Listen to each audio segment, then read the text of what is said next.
Thank you very much. So Lowell, are you going to stop the recording and start it again with the next one? I think I'll just try to keep it up. Oh, okay. Very good. So next, we have Leonid Grinin, Anton Grinin, and Andrey Korotayev. And so, of course, if I do the full introductions, I'd probably take the full 15 minutes. So I abbreviated them. Andrey Korotayev is Senior Research Professor at Eurasian Center for Big History and System Forecasting Institute for Oriental Studies, the Russian Academy of Sciences, among other places, academic places. Beginning as a historian of Arabia, he now also seeks to understand biological and social macroevolution, which he had a paper on the compact macro model in 2005.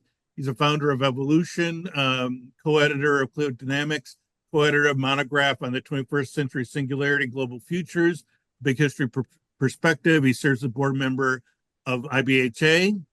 Anton, PhD in biological sciences, research fellow at the Higher School of Economics, University of Moscow State University. His main research interests include biotechnologies, global technological transformation, and forecast. He is author of more than 150 works, including 5 monographs in English and Russian. Leonid, director of Eurasian Publishing, who publishes Evolution in Volgograd, Russia. Beginning as a teacher in rural schools, he founded his publishing firm to develop educational materials in the 1980s. He then completed a PhD at Moscow State University and expanded Eurasian to serve a global market in Russian and English. And he works with Andrey quite a bit. And we are co-editors, Andrey, Leonid, and myself, in the Springer volumes of Complexity of Big History. We have one out and one kind of on the way. So hopefully that didn't take too long. But Andrey, do you have a presentation to share? Yes, just a second. Yes. Yes. I will try to start. Yes. Oh, yeah. I hope I think it's coming. There we go. Okay. Yes, I hope I will try perhaps to do this. Yes. No, I would like to start that what we are presenting today is not a sort of a finished paper. These are rather thoughts aloud around this topic, which we find quite important for big history. Oh, yes, I just try to understand what is happening. Yes, this way. No, actually, as everybody here perhaps well knows, no, actually, International Big History Association has the following definition of big history. So big history seeks to understand the integrated history of the cosmos, Earth, life, and humanity using the best available empirical evidence and scholarly methods. On the other hand, if we go to Wikipedia to see an entry on universal evolution, it would say that universal evolution is a theory of evolution formulated by Pierre Teilhard de Chardin and Julian Huxley that describes the gradual development of the universe from subatomic particles to human society, considered by Teilhard as the last stage, and it has quite just appropriate addition that Vladimir Vernadsky influenced Pierre Teilhard de Chardin, and the two formulated very similar theories describing the gradual development of the universe from subatomic particles to human society and beyond. And Teilhard theories are better known in the West and have also been commented on by Julian Huxley and integrate Darwinian evolution and Christianity, while Vernadsky wrote more purely from a scientific perspective, which already suggests that universal evolution is very relevant for big history. So it's sort of, actually, it's in some respect, it's a version of big history. Though I would not still call what was written by Pierre Teilhard de Chardin and Vladimir Vernadsky quite big histories, because the history of the universe was not quite well known. Actually, Vernadsky worked in the paradigm that the universe is endless in time and space, and he even wrote that the universe cannot have any history because entity which has no beginning and no end, which can no beginning and cannot have any history by definition.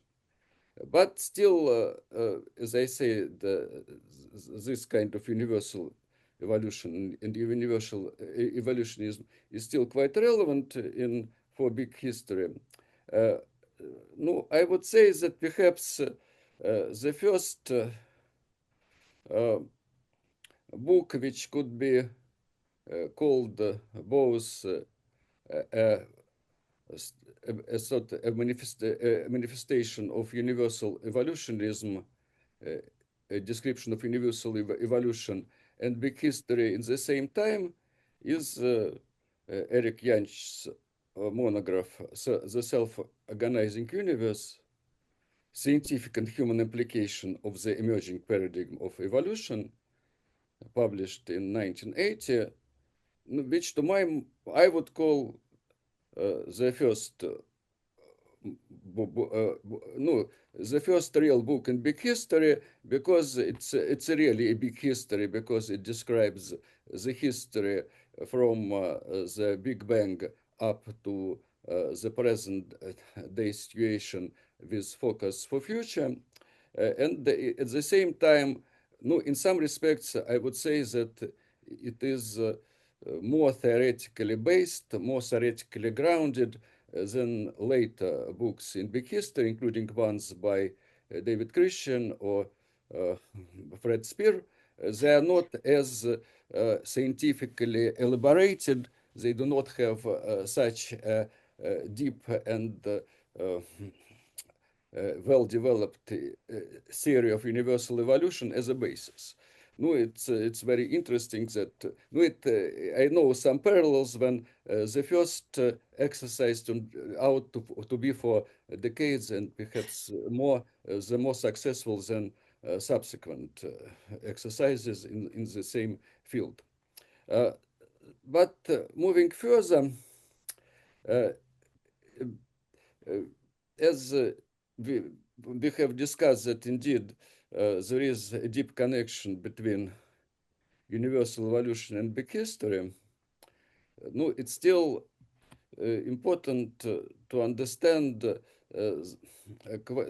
there are quite significant problems with the very notion of evolution. It is not self-evident, and I don't think we have till now any generally accepted definition of evolution which would work for big history. So in this presentation, I would concentrate on the discussion of the definition of evolution and just what kind of definition would be more appropriate. We would start with the definition proposed by the great scientist Herbert Spencer, who actually introduced the word evolution in wide scientific discourse. It is sometimes it is what has been written by Herbert Spencer is incorrectly called social Darwinism. Though it has been argued that it is rather more correct to call what has been written by Darwin as biological Spencerism, in the sense that actually Herbert Spencer proposed the theory of evolution before Darwin, and Darwin quite explicitly acknowledged the influence of Herbert Spencer, including such things like survival of the fittest or the struggle for survival, some basic notion of Darwinian theory. So the definition proposed by Herbert Spencer looks like evolution is definable as a change from an incoherent homogeneity to a coherent heterogeneity. Which to my mind, this definition till now retains some aesthetic appeal. Though there are quite significant problem, but I would still call it is a beautiful definition. This definition implies an understanding of evolution as a dual process of differentiation and integration. And in some respect, it is rather it has direct connection. So one would say that it identifies evolution as a process leading to the increase in complexity, which is very nice, but it has still significant problems. Like that, for example, we have in this, we have a clear case of a change from incoherent homogeneity to coherent heterogeneity, with the development of ontogenic development of an organism, of a mammal from inception to the full-fledged state, because we have very clear change from incoherent homogeneity to coherent heterogeneity through a dual process of differentiation of integration, a very significant increase in complexity if we compare what we have after the inception with what we have in a few months. The increase in complexity is enormous, but it's not evolution. It's not evolution. Actually, I would say that what was proposed by Spencer would now be called development rather than evolution. On the other hand, yes, there is a thing like evolutionary development, which of the central interest for the theory of evolution was the theory of universal evolution, but it's not possible in some respects to use Spencer's definition. So, if we look, we go to Wikipedia again and look at the anti-evolution, we would find that the evolution is defined as the change in the heritable characteristics of biological populations over successive generations. This is a result of biological expansionism that biologists appropriated evolution to themselves. So there is still explanation that this article is about evolution in biology, but it is interesting that the article is not called, the entry is not called biological evolution. It is still called evolution. 1 minute from 15 minutes. 5 minutes. I have 5 minutes. Yes, left. 5 minutes yes. total. Then I have to go to discussion. Yes, fine. So again, still this understanding of evolution is important because the theory of biological evolution is more developed than the theory of any other types of evolution, and in some respects it is a sort of a paradigm and for the other branches. And what is important in the understanding of evolution of biologists that biological evolution does not necessarily imply the change from incoherent homogeneity to coherent heterogeneity. So quite importantly, a lot of evolutionary change is not accompanied, most of evolutionary change is not accompanied by the increase in complexity. In this respect, we believe that the definition of three main directions of biological evolutionary process by Alexei Severtsov still now retain its importance, which is aramorphosis, adaptation, and degeneration. Aramorphosis is evolutionary, biological evolutionary change, accompanied by the increase in complexity. Adaptation is the biological evolutionary change without change in complexity, and it encompasses more than 99% of all evolutionary changes. Now, finally, degeneration is the type of evolutionary process accompanied by the loss of complexity. It is also quite a real type of evolutionary process. Now, for example, with the emergence of parasites, but it cannot be neglected as well. Again, this definition, the biological definition of evolution, is not applicable in for many parts of big history. For example, according to this definition, still evolution is not evolution at all. No, again, still evolution is the process by which a star changes over the course of time, depending, yes. But actually, and we have very, for example, when we published our big history anthology together with Barry Roderick and Leonid Grinin, and we are going to include there this very interesting article by Robert Carrera, Stellar Evolution and Social Evolution, a study in parallel process. The review by biologists said that stellar evolution is not an evolution because there is no natural selection there. Again, no, if we indeed stellar evolution would not fit the definition of biological evolution. 2 minutes left. So I will try to fit this.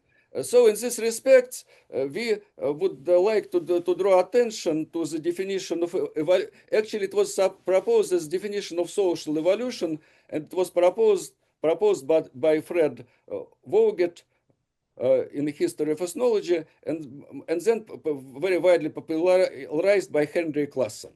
Evolution is the process by which structural reorganization is affected through time, eventually producing a form of structure which is qualitatively different from the ancestral form. Quite interestingly, this definition of evolution turns out to fit all kinds of evolution with which we are dealing in the big history. So it fits biological evolution, it fits social evolution, it fits stellar evolution, it fits cosmic evolution. And as is noted by Claassen, evolution then becomes a scientific activity of finding a mathematical explanation for the occurrence of such structural changes. And indeed, for example, this definition will follow evolution, would fit the evolution of early universe, where we have just this kind of process, the evolution of the universe in the stelliferous era, for example, accompanied by the increase in metallicity. I have no time to go inside this. So in this respect, universal evolutionism can be regarded as an attempt to find mathematical explanations for the totality of the evolutionary processes in the universe, which can be called universal evolution, and which can be regarded as a theoretical basis of the big history.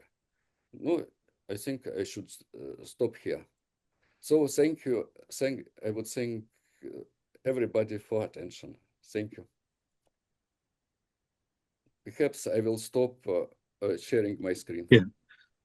All right. Thank you very much, Andrey. Very nice. You have any questions or comments there?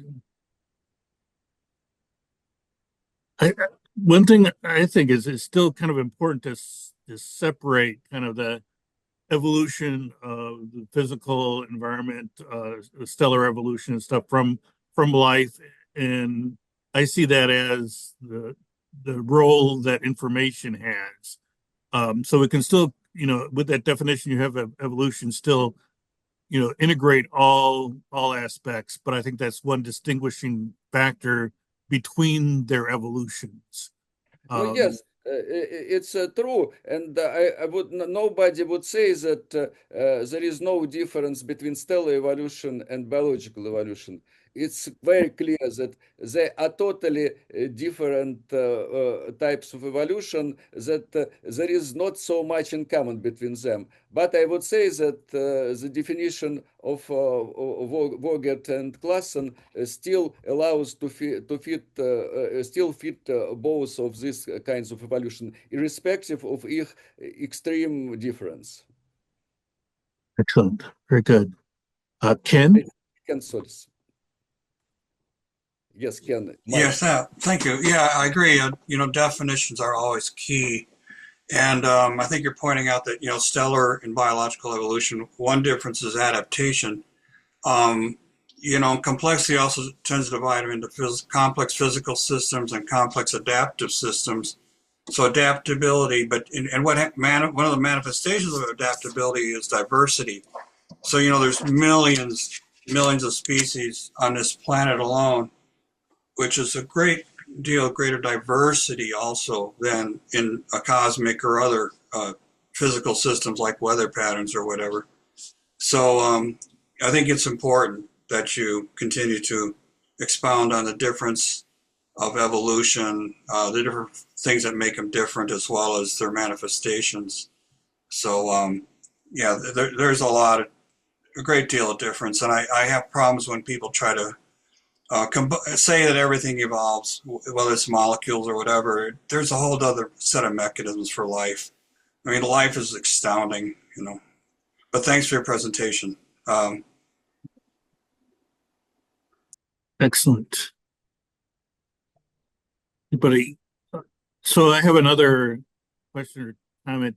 Is that with Eric Jantz's self-organizing universe, I think it's more based on evolution through, the information mechanisms. And I think Ken was, saying that also, that information is very key in there. But yet, with big history, we're kind of associated with the big history thresholds. And sometimes, I just think that we're not necessarily making progress. I think Eric Jantz's distinguishing between information was kind of a key fact that we kind of forgot. Do you have any comments on that? Oh, you are completely right that Jansch pays perhaps most attention to information dimension of universal evolution. No, but still, this dimension starts working, starting from the emergence of life on the Earth. But he still have quite a large chapter on cosmic prelude, and so he still considers cosmic evolution after the Big Bang and try to find certain evolutionary patterns in this pre-information period as well. So there is a continuous thread. So information is extremely important, but still to say that everything which have not informational aspect is not an evolution. No, it makes it takes 99.99999 almost in period of the universe out of consideration.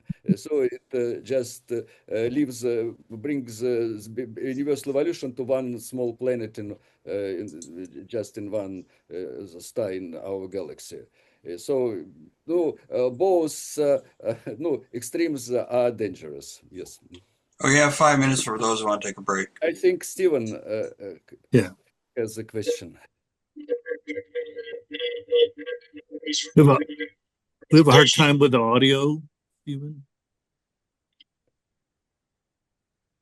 Stephen. Try to. You were good before, but try again. Try again. Say something. Oh. No. Try again, Stephen. Conspiracy. Yes, a good idea. Not clearly. Not, No, it's not too bad. we are not like him. First technical issue, It's not bad. inevitable in such situations. Yes. Yeah. Or if you want to, you can just type something in the chat if you want. It's always alternative. That's what he's doing, David. Yeah, okay. I could. I can. Yes, but I think he's. No, there is also comment that biological evolution is dependent on cosmic evolution. I totally agree. Yes. Mhm. But Yeah, there are some that go further. Yes, sorry about this. Sorry. Sorry about this. Okay, so Stephen says there, a good presentation. I do remember your distinction between social and biological evolution is that social is both conscious and unconscious. Yes, no, it's I no, this is I totally agree with all this. That of course there is no, we have actually in the edited volume that we are just publishing together with David Lipvar and Leonid Grinin. We have a huge chapter just analyzing in which respects social evolution is similar to biological evolution and in which respect it is different. And we show that there are both a lot of very important similarities and there are not less important differences. So yes, this no, we totally agree with you. Yes. Mm-hmm. Yes, I just was thinking about, some people advocate for further evolution of universes, cosmic natural selection and artificial selection. I have a hard time buying that, but it is something that's being out there. It's one of those speculative fields because it's really tough to test. But some people have proposed tests of it that universes evolve and it's hard to see where the natural selection is on that, but a lot of people have thought about that. But it is an attempt to in this kind of cosmic evolution would be much closer to the models of biological evolutions, no than stellar evolution, no doubt. Yes, with problems which you identify. But I think this is a very interesting direction of thought. What you said. Mm-hmm. All right, very good. Well, thank you, Andrey, and everyone involved in the discussion. I think that was very nice.